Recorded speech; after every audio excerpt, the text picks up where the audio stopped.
Have you ever imagined starting your day like always, and ending it caught in one of the greatest mysteries of your life? 3 abandoned babies. Lying beneath an old oak tree, yes, the very one you see in the photo right behind me, and each with a strange amulet hanging from their neck. What did those grotesque talismans mean? Who left those children there? And most importantly, what should the farmer do next?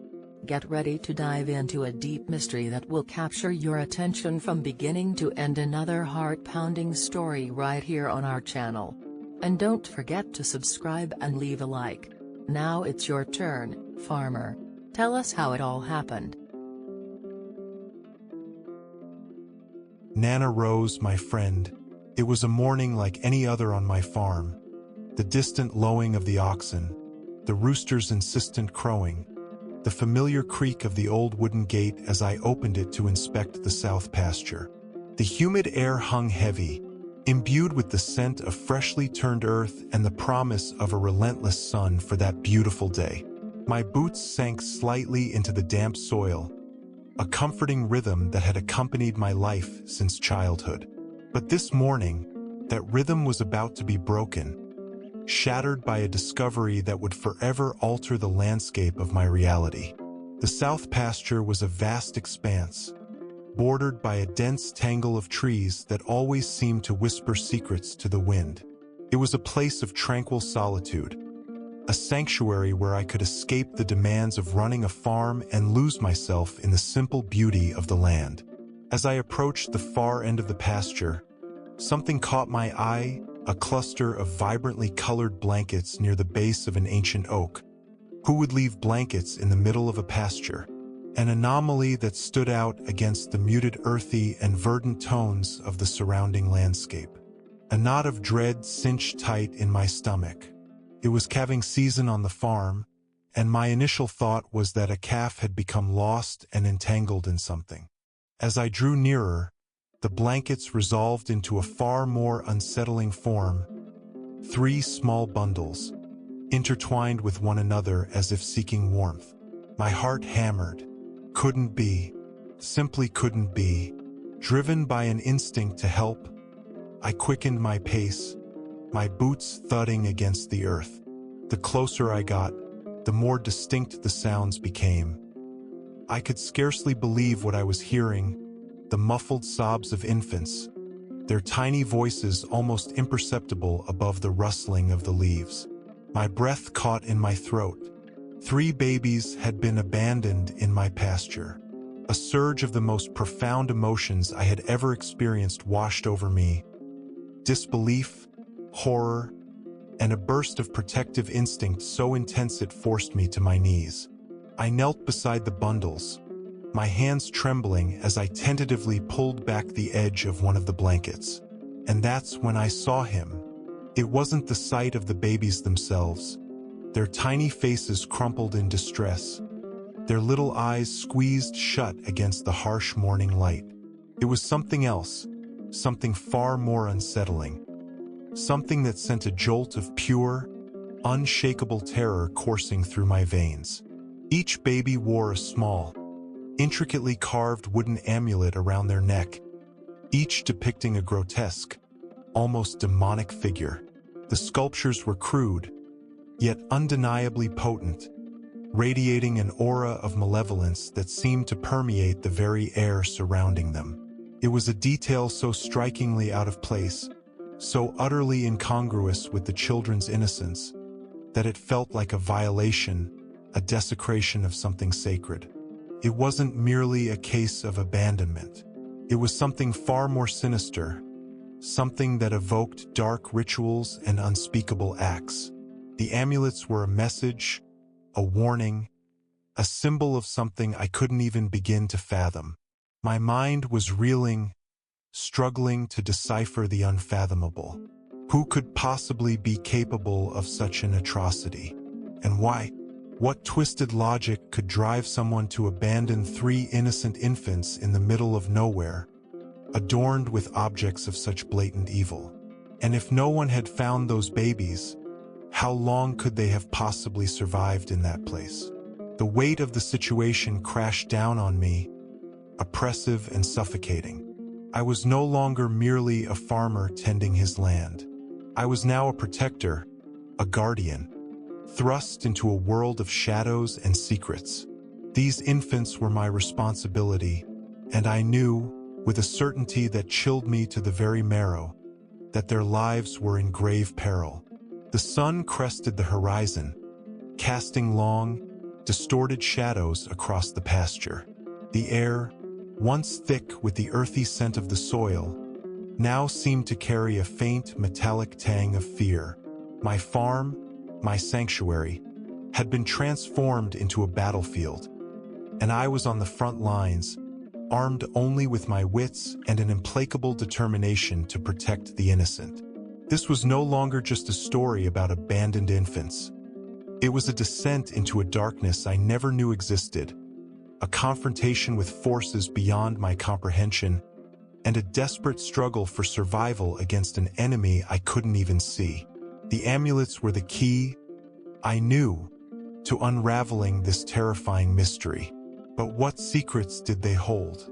And what price would I have to pay to unlock them? The immediate impulse, of course, was to contact the authorities, to summon the sheriff, report the bizarre scene, and relinquish the situation to those better equipped to manage such a crisis. But something stayed my hand, a profound distrust of outsiders, honed over years of watching the world encroach upon the quiet solitude of rural life. Besides the charms, they hinted at a darkness that official channels might dismiss as superstition, a rural folk tale run amok. No, this was something I needed to resolve myself, at least initially, then alert the authorities, but for now, the situation was mine to handle. Consequently, I resolved to prioritize the children's safety above all else. Gently, I gathered them into my arms, acutely aware of their fragile bodies and the unsettling weight of the amulets around their necks. Their cries subsided somewhat, replaced by a soft, rhythmic murmur that resonated profoundly within me. I carried them back towards the farmhouse, my mind racing to anticipate their immediate necessities: warmth, sustenance, and a clean, secure environment. Back in the familiar embrace of my kitchen, bathed in the golden light of the morning sun, the stark reality of the situation began to crystallize within me. 3 diminutive lives, entrusted to my care, their destinies inextricably interwoven with a mystery that threatened to engulf us all. The sterile environment of a hospital felt distinctly ill-suited, a place that could sever their fragile connection to whatever primordial magic had ushered them into existence. Instead of seeking professional help, I initially sought wisdom in my grandmother's journals. Passed down through generations, these time-worn, leather-bound volumes held a wealth of knowledge about herbal remedies, folk traditions, and the arcane lore of the Appalachian Mountains. Within their pages, I hoped to unearth some clue, some rationale for the charms and the darkness they portended. From the very first pages, for instance, one entry detailed the history of the Knights of the Night, a clandestine group renowned for their arcane practices and the worship of ancient pagan deities. They were said to leave tokens of their faith at crossroads and in sacred groves, beseeching the old gods for favor and protection. Could these babies be connected to such a group? Was it an offering, a sacrifice, or something far more intricate? Another situation to consider was the local legend of the Wild Women, reclusive figures who roamed the mountains, practicing their own form of earth magic. The old-timers said these women possessed the power to heal and to curse, to communicate with the spirits of the forest, and to safeguard the innocent from harm. Perhaps they had left the infants there, knowing that I, a man of the land, would find them and offer them sanctuary. It was a risky gamble, I knew, but I had to start somewhere. With the babies fed and cozy, as twilight descended upon the valley, casting long shadows across the fields, I lit a fire in the hearth and plunged into the journals, searching for any clue that might illuminate the mystery of the abandoned infants and their terrifying amulets. The wind howled outside, rattling the window panes and whispering secrets through the eaves, as if the house itself were urging me to unravel the truth. The night was long, and the journey ahead promised to be even longer, but I knew with unwavering conviction that I would not rest until I had unraveled the mystery and ensured the safety of these innocent lives and these beautiful babies who had come to me. The dim candlelight cast dancing shadows across the yellowed pages as I immersed myself in my grandmother's writings. Beyond the remedies and rituals, I unearthed a treatise on the unseen world, a perspective that emphasized the interconnectedness of all living things, the belief that every action, however minute, reverberated through the very fabric of existence. This philosophy, so deeply ingrained in her, offered a lens through which to perceive the enigma of the abandoned infants and their enigmatic talismans. Consider, for instance, the age-old mountain custom of laying on of hands, a practice wherein individuals believed to possess a healing touch offered solace and restoration to the afflicted. My grandmother documented instances in which this practice demonstrably alleviated suffering, even when conventional medicine had failed. However, she cautioned that such power came with a responsibility, a necessity to align one's intentions with the greater good. Could these amulets, conversely, be conduits for a more shadowy energy, objects designed to leech life force rather than bestow it? Furthermore, the periodicals contain several references to spirit houses, small dwellings constructed to appease restless souls and ensure harmony between the living and the deceased. These structures, frequently adorned with symbolic objects, were believed to be portals, facilitating communication with the afterlife. Now, consider how this applies when analyzing the placement of the children near the ancient oak, a tree revered in numerous cultures as a gateway to the spiritual realm. Could it be a deliberate act, an attempt to tether the infants to some spectral entity? I also unearthed a cautionary tale about a local family who, generations ago, became embroiled in forbidden arts, seeking wealth and power through dark magic. According to the legend, their actions unleashed a malevolent force that has afflicted their descendants for generations, manifesting as misfortune, illness, and even death. It is said that the family attempted to appease the entity by offering sacrifices, but their efforts only served to deepen their entanglement with the darkness. Could these infants be the latest victims of a similar curse, an attempted atonement for the sins of a distant and forgotten past? The more I read, the more convinced I became that the answer to this mystery lay not within the realm of conventional logic, but in the nebulous universe of folklore and superstition. Nevertheless, I couldn't shake the feeling that there was something beyond mere popular beliefs and mountain legends. The amulets, with their grotesque carvings, seemed too real, too potent to be dismissed as mere trinkets. Based on this, however, I recognized the pressing need to focus on the baby's immediate needs. While the mystical aspect of their arrival consumed my thoughts, their immediate well-being was paramount. I prepared a warm bath, using water infused with chamomile and lavender, herbs renowned for their soothing properties. As I gently cleansed their tiny bodies, I couldn't help but marvel at their resilience, their capacity to find comfort and solace even after the traumatic experience of being abandoned beneath a tree for an unknown duration. The stark contrast between their innocence and the darkness that surrounded them was jarring, a poignant reminder of the stakes involved in this unfolding drama for which I needed to find answers. The day stretched into night, and night eventually arrived, beautiful with a resplendent full moon I could see through the window.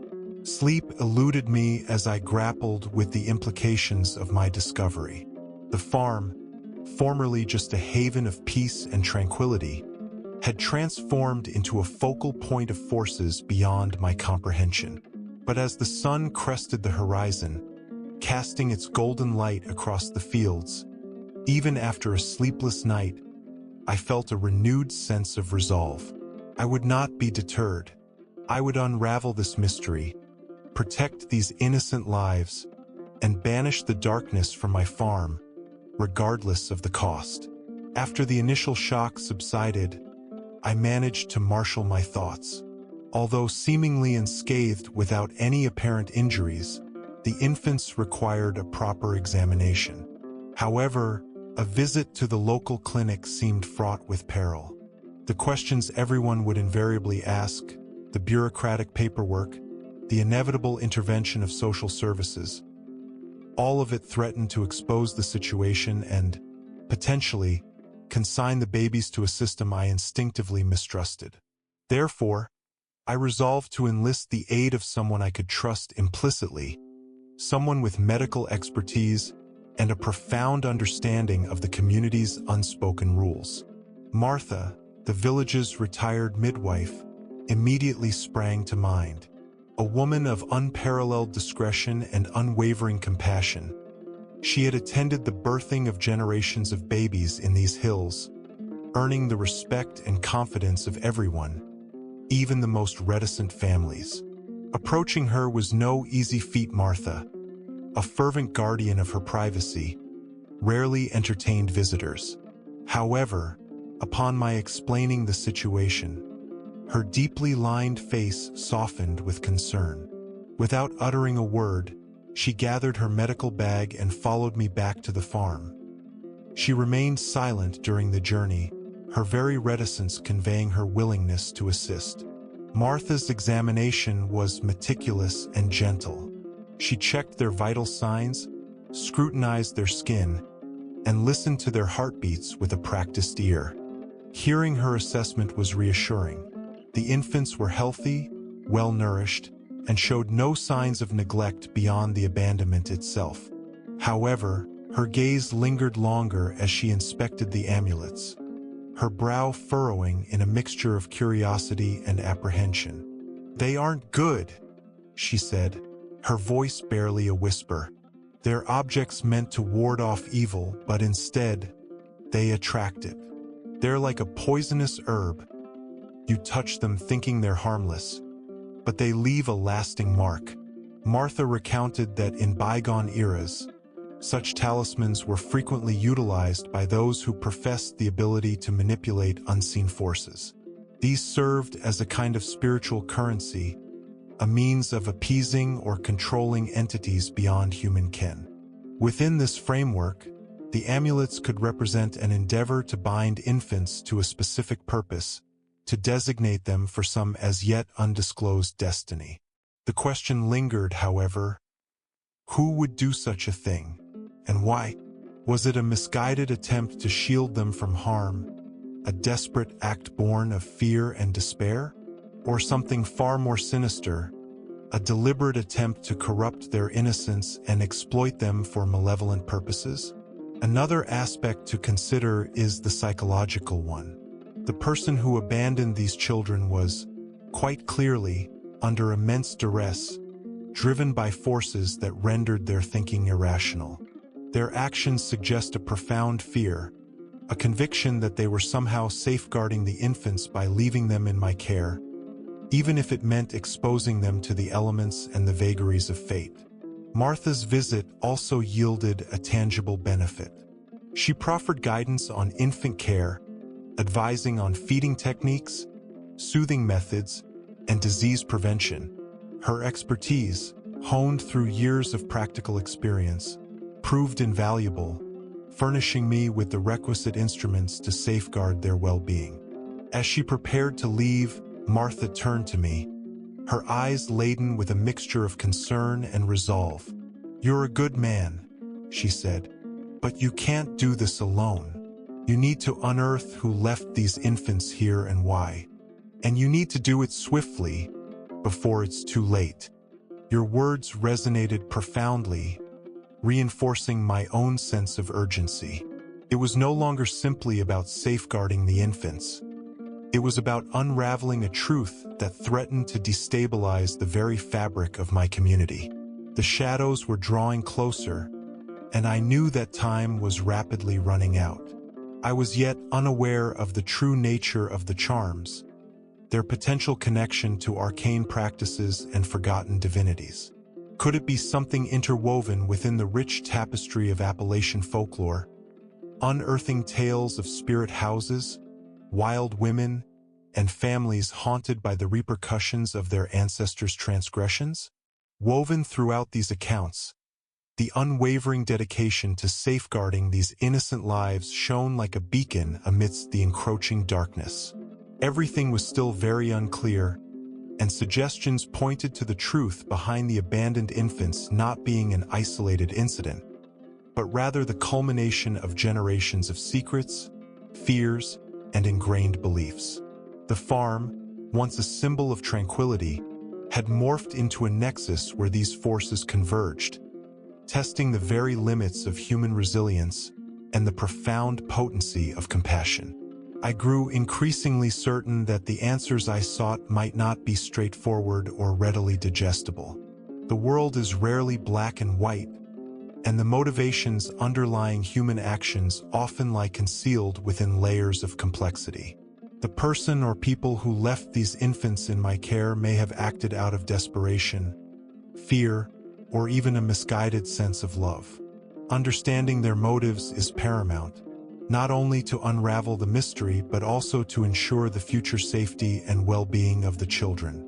In light of everything unfolding on my once tranquil farm, it became clear that resolving this entire affair rested not merely on identifying the perpetrator, but on comprehending the forces that propelled them to such a desperate act.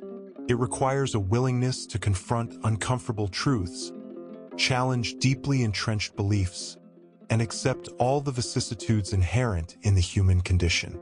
The path forward demands courage, empathy, and an unwavering commitment to justice, not only for the abandoned children, but for all those caught in the crosscurrents of fate and circumstance. The final pieces would soon fall into place, revealing a picture simultaneously terrifying and, perhaps, ultimately profoundly hopeful. The answers, when they came, didn't arrive in a sudden blaze of revelation, but rather seeped in gradually like morning mist, assuming the familiar contours of the land, revealing the landscape bit by bit, piece by piece. It was Martha, with her deep roots in the community, who gathered the fragments of whispered rumors and hushed conversations from across the locality and, with all her wisdom, traced the amulet's lineage back to a family ostracized for their unorthodox beliefs. The baby's mother, a young woman named Alara, was a descendant of this lineage, one universally reviled. Burdened by a prophecy foretelling a bleak destiny for her children, Alara sought to safeguard them through amulets, believing they would ward off the impending catastrophe. But the darkness she dreaded was not an external force.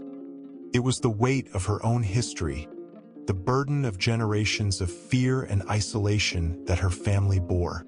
Driven to the precipice of despair, Alara left the infants on my rural property, believing that the land, and my connection to it, would offer a sanctuary she herself could not provide for her young children. It was an act of desperation, born of intertwined love and fear, a sacrifice made in the hope of a brighter future for her offspring. The unveiling of Alara's story profoundly shifted my perspective on everything that was unfolding. The amulets, which I had previously conceived as symbols of malevolence, now represented the desperate hope of a mother striving to shield her children from a world she perceived as perilous. The darkness I had dreaded was not an external entity, but rather the internal struggle of a woman grappling with forces beyond her command. In that instant, I realized it wasn't about the realm of mystery and folklore at all, but rather the domain of human empathy. The focus shifted from uncovering the truth to understanding that woman's pain, the fear and unwavering love that motivated Alara's actions. It became apparent that the true challenge lay not in vanquishing some external evil, but in healing the wounds that young woman had carried for generations, in breaking the cycle of fear and isolation that had driven Alara to the brink. Finally, Martha and I located Alara, broken but not defeated, consumed by the guilt and remorse of her actions. I brought the infants to her, and the reunion with her children was a moment of unadulterated emotion, a testament to the power of maternal love. The amulets were removed, not with fear or anger, but with compassion and understanding. They were relics of a past that needed to be acknowledged, not demonized, a reminder of the darkness that can engulf us if we allow fear to dictate our actions. My history with that family began at that moment, in the silent labor of rebuilding trust, fostering understanding, and creating a community where fear gives way to compassion. I vowed to always support Alara as she navigates the challenges of motherhood, to ensure her children grow up in a world free from the shadows of the past. The farm, once a theater of conflict, has metamorphosed into a sanctuary of healing. The land, which bore witness to abandonment and fear, now nurtures a future predicated on hope and understanding. The infants, formerly emblems of mystery, are now bulwarks of resilience, a poignant reminder that even in the bleakest of times, the illuminating power of human compassion can triumph. The tale of abandoned babies is not merely a story of mystery and folklore. It is a testament to the enduring strength of human connection, a reminder that even in the face of fear and uncertainty, we possess the capacity to choose compassion, to heal wounds, and to forge a future where love triumphs over darkness. The true legacy of this story resides not in the answers we unearth, but in the journey we undertake, a journey that transformed a farm into a sanctuary, a mystery into a message of hope, and a community into a haven of understanding. If you enjoyed this story, subscribe to our channel, and if you have any suggestions for topics you'd like us to cover here, leave a comment for Nana Rose. She'll make arrangements for you.